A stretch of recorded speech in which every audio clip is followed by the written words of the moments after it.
peralatan tempur Israel di jalur Gaza tampaknya sudah tidak berdaya. Hal ini diungkap oleh Brigade Al-Qassam saat melakukan operasi penyergapan di wilayah Al-Khazindar.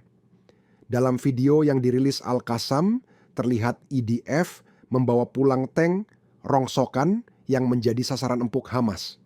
Apesnya, tank IDF melewati jalanan yang sudah dipasangi jebakan Brigade Al-Qassam. Awalnya, tank Merkava IDF ditarik dengan bulldozer. Tank pertama lolos dari sergapan.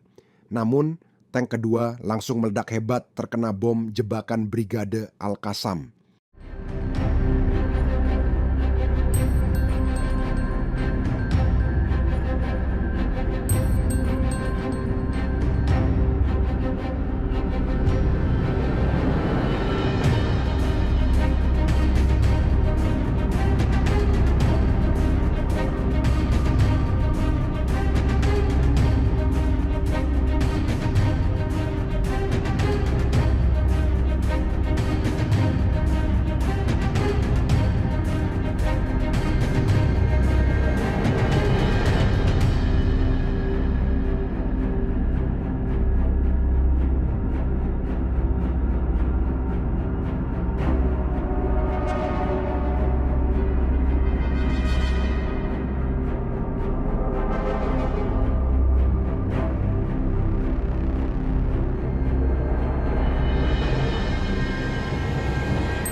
Download Tribun X sekarang, menghadirkan lokal menjadi Indonesia.